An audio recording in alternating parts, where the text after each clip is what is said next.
today. His name is Mike Arntzen. Some of you know him, some of you might not know him. Some of you might know his wife, Mrs. Arntzen. Some of you might know his stepson, Brennan. He's here to talk about respect. One of our pillars, okay, one of our pillars that we said of success within our program, for us to have success, is respect. And the beauty of what our other speakers have brought forward is what they believe respect. And there's always a lot of definitions to certain words. And Mike Arntzen here graduated from Bow Bells, North Dakota. Not many of you, I'm sure, have ever heard of that. Yeah. He went to West Point.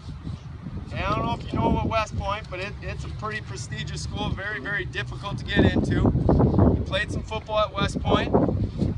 Graduated in 1992 from West Point. Been in the military, served in the Army for 14 years. Served a term in Iraq. Just coming off of 9/11, we thought it's an honor to have Mike here to talk about what respect means to him, because I tell you what, he's been through a lot of things that would require respect in a lot of regards. So with that, Mike. Thanks a lot, Coach. Thanks a lot. I want to thank Coach Feeney and the rest of the coaching staff for inviting me to speak here tonight. I have nothing but respect for this football program, the coaches, and for this team. I grew up around the game of football. I remember when I was 4 years old, looking up at my big brother Ward's trophies on the mantle, all conference. I remember going to watch him play offensive lineman for the Bison at Dakota Field, back when they played outside. I remember how cold those aluminum bleachers were. I played junior high and high school football. I didn't have fourth grade football, so I know and then I was fortunate enough to go on to play Army football for 4 years. So some of you guys have played fourth, fifth, and sixth grade football. I know because I coached Brennan's team. So I coached some of you guys in fifth grade. Maybe you'll remember that. I played football for 10 seasons. A lot of you guys are in your 9th season of football already. Some of you are going to go on to play 4 more in college. And for some of you, this is going to be your very last season. For you 5th graders that had me as a coach in FM athletics, you know how much I respect this game. And that's what I'm here to talk about tonight, as Coach Feeney mentioned. Respect, one of your 8 pillars of success. Guys, football is a game to respect and of respect. They taught us in the Army to say something important twice, so I'm going to say that again. Football is a game to respect and of respect. I don't respect any game more than I respect football. It's very personal to me. What I learned in the weight room and on the practice field turned into the work ethic I still have today. And I learned that not just time spent in the weight room or time spent on the practice field, but maximum effort put forth on the practice field and in the weight room puts more notches under the W column. And that just doesn't go for football, that goes for life. I was fortunate enough to be selected by my teammates as a junior and senior in high school to be their captain. And because of that, I gained confidence in my leadership, and I got practice and experience, sometimes in adverse conditions.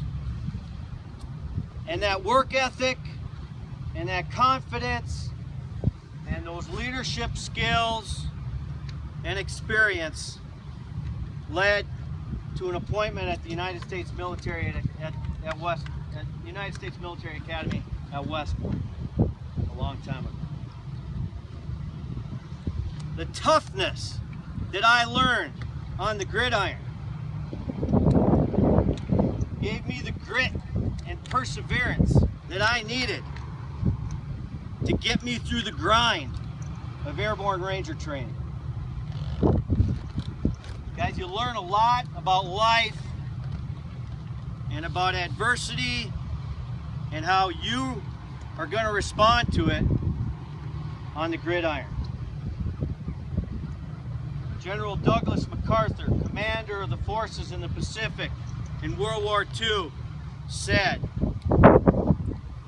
"Upon the fields of friendly strife," and for those of you guys who aren't poets, that means the football field, okay?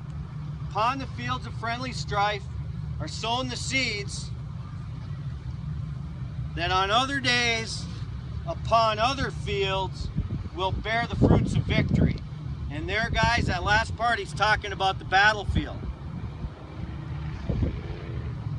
General George Marshall, the Army Chief of Staff during World War II, is famous for saying, "I want an officer for a secret and dangerous mission. I want a West Point football player." I learned a lot about respecting a winning legacy in college, both on the gridiron and in the leadership lab that is West Point. I learned about the legacy of Army football, 3 Heisman Trophy winners. I learned about the legacy of the United States Military Academy, and I learned about the legacy of the officers who valiantly led soldiers into battle in World War I, II, Korean War, Vietnam, Desert Storm. And I put the lessons I learned on the gridiron, those lessons of work ethic and preparation and responding to adversity, into practice as I led my own soldiers into battle in Iraq in 2005 and 2006. And if you look at the civilian leadership team that I've gathered around me at my plant in Fargo, you'll notice that many of them are former high school and college football players, because I know they're tough and I know they know how to win. That's how much I respect the game of football. Now, I said earlier, football is a game to respect and of respect. There's the self-respect to ourselves when we give 100% in our workouts, in our drills, and our rehearsals. There's the respect that we show to our teammates by supporting them in their roles. You linemen, blocking for those prima donna running backs. And you running backs, respecting those linemen by running through the damn holes that they make for you. Respect for your coaches, applying their coaching and their game plans. Respect for the officials who have to make tougher calls than you guys know about. And believe it or not, guys, respect for your opponents. Because if you don't respect that man that lines up across the line of scrimmage from you on Friday night, that's a sure way for you to get yourself pancaked. Do they still say pancaked? Pancaked or burned. And the same goes for that other guy on the opposing team. If he doesn't respect you, he's looking to get pancaked or burned himself. Guys, there is only one way you get respect in the game of football.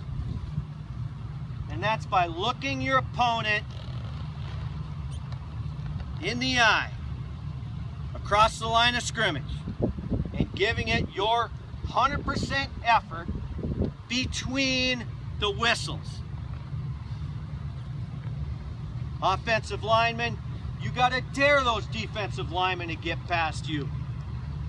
Running backs, you got to challenge those linebackers to try and tackle you. Defensive line, you got to challenge that opposing offensive line to even try and get in your way. And linebackers,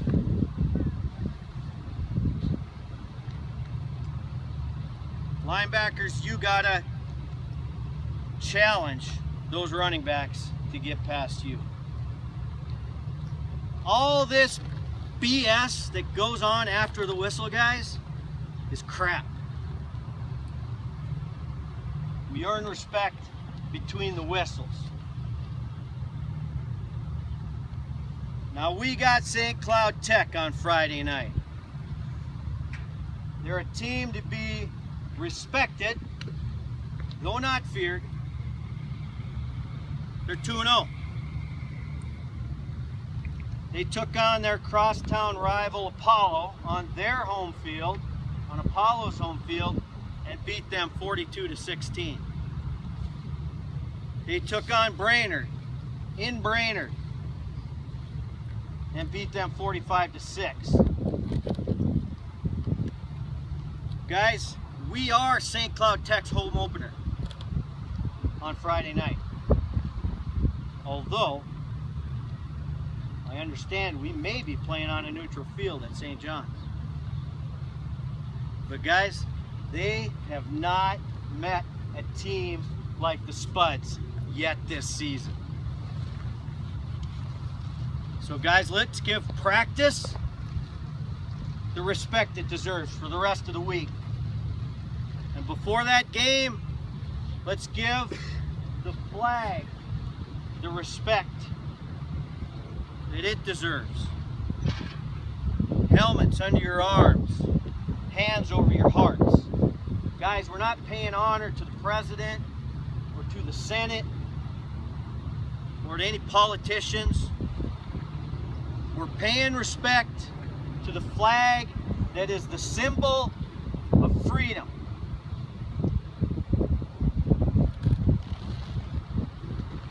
Let's respect our officials Friday night. They got to make tough calls.